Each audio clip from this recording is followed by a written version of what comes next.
ये है बागेश्वर धाम सरकार के सामने का दृश्य, जिसे देखने के लिए करोड़ों लोगों की चाहत तरसती है कि आखिर कैसा दिखता होगा बागेश्वर धाम, कैसी होगी वहाँ की गलियाँ, कैसे होंगे वहाँ के लोग, कैसा होगा वहाँ का वातावरण। मन में लाखों सवालों के बीच आज हम स्वयं आ गए हैं बागेश्वर धाम। बागेश्वर धाम सरकार के गांव ग्राम गड़ा की वो तस्वीरें जो सिर्फ और सिर्फ सपनों में देखने को मिल सकती है, वो आज आपके सम्मुख है हमारे चैनल के माध्यम से रियल फुटेज, जिसे हमने स्वयं फिल्माया है कि कैसा दृश्य है बागेश्वर धाम सरकार के गांव का। पिछली वीडियो में देखा कि हम बागेश्वर धाम सरकार कैसे पहुंचते। अगर आपने वह वीडियो नहीं देखा है तो डिस्क्रिप्शन में आपको उसका लिंक मिल जाएगा, वहां से आप सीधे देख सकते हैं कि भोपाल से बागेश्वर धाम सरकार की यात्रा कैसी थी और कैसे आपको सफर में आने के लिए आसानी होगी। तो चलिए बढ़ते आगे बागेश्वर धाम सरकार की ओर। बागेश्वर धाम सरकार में आना और उनके नियमों का पालन करना, यह दोनों ही कठिन है, क्योंकि आम इंसान चाहता तो है कि बागेश्वर धाम आए पर आना मुश्किल है, क्योंकि भगवानों की जगह पर धार्मिक स्थलों पर जब तक बुलावा नहीं आता तब तक कोई भी भक्त उनके द्वार नहीं आ पाता है। और ये है बागेश्वर धाम सरकार के सामने का दृश्य। यहाँ से अगर आप चारों ओर परिक्रमा करते हो तो बागेश्वर धाम सरकार की 21 पेशियों की परिक्रमा यहाँ से करनी होती है, जिसका दृश्य हम आपको चारों ओर से दिखा रहे। यह पहला दृश्य बागेश्वर धाम के सामने का है, जिसे आप देख सकते हो कि यहाँ पर बागेश्वर धाम सरकार के मंदिर के अंदर की ओर जाने का रास्ता है। इन सीढ़ियों से होकर बागेश्वर धाम सरकार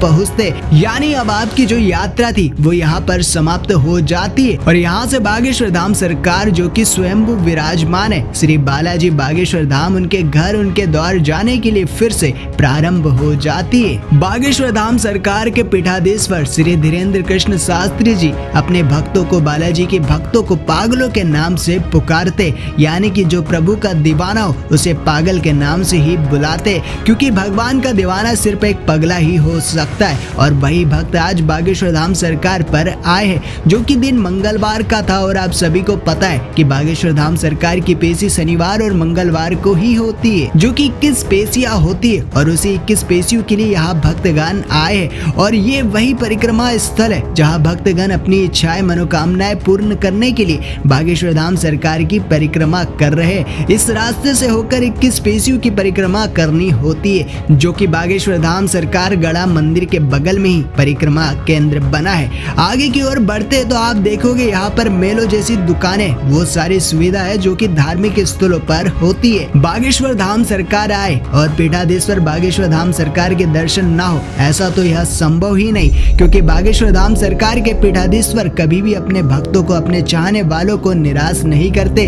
क्योंकि उनका कहना है अपने बाप का घर है, यहाँ पर आया जाया करो। और देखो हमारी किस्मत कितनी हसीन थी, हमें पता था कि यहाँ बागेश्वर धाम सरकार आज नहीं है, पर कहते हैं अगर ऊपर वाला चाहे तो सब कुछ संभव होता है। वह हमारे साथ हुआ और बागेश्वर धाम सरकार के हमें भी दर्शन हुए, जो कि आपको आगे वीडियो के माध्यम से देखने को मिलेगा। इसके लिए हम आगे बढ़े जहाँ पर बागेश्वर धाम सरकार आने वाले थे। यहाँ देख सकते हैं यहाँ पर सारे भक्त जो भी आए हैं वह आगे की ओर बढ़ रहे थे, उन्हें भी बागेश्वर धाम सरकार के दर्शन करने थे, क्योंकि उनके अचानक से आना धाम पर सभी भक्तों के लिए आश्चर्यचकित था, क्योंकि सभी को पता था कि बागेश्वर धाम सरकार यहाँ पर इस समय उपस्थित नहीं है। वह किसी कथा के लिए बाहर गए थे, पर किसी कारण बस कथा का कैंसिल होना और बागेश्वर धाम सरकार का अचानक से आ जाना, तो भक्तों के लिए यह तो एक बड़ी खुशी की बात थी। और ये हमारे लिए भी सौभाग्यवश था, जो कि हम निकल चुके थे बागेश्वर धाम सरकार के दर्शन करने के लिए, जहाँ पर भक्तगण पहले से उनका आने का इंतजार कर रहे थे।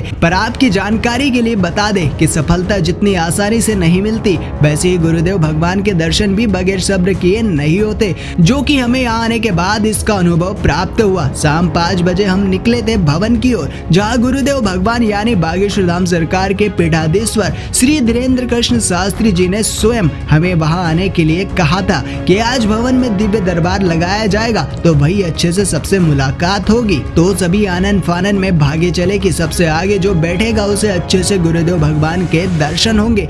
पर जब भवन के अंदर प्रवेश करते हो तो वहाँ पहले से सैकड़ों की तादाद में पागलों की टोली बागेश्वर धाम के आने का इंतजार कर रही थी। यानी जैसा आप सोचेंगे वैसा तो आपके हिसाब से कुछ नहीं होगा, क्योंकि जितना चतुर आप खुद को समझते हो उतने ही बागेश्वर धाम पर आए पागल पहले से ही चतुर बनकर आते हैं। खैर जैसे तैसे भवन में जगह बनाकर हम भी विराज गए गुरुदेव भगवान के दर्शन करने के लिए। अब हमें भी अच्छे से दर्शन होंगे, पर यकीन करो कि वो पल इतने जल्दी नहीं आने वाला था, क्योंकि जैसा आप सोचते हो वैसा आपके हिसाब से नहीं होता। और वो हम सबके साथ भी हुआ, जिसके लिए हमें गुरुदेव भगवान के दर्शन करने के लिए 4 घंटों से अधिक का समय इंतजार करना पड़ा, जो सच में बड़ा ही कठिन था। क्योंकि जब पता हो कि बस आने ही वाले हैं और उनका समय धीरे धीरे समय के साथ और आगे बढ़ते जाता है, तो शायद वह इंतजार बेसब्र का होने लगता है। और यहाँ आए सभी भक्तों के साथ भी ऐसा ही हुआ।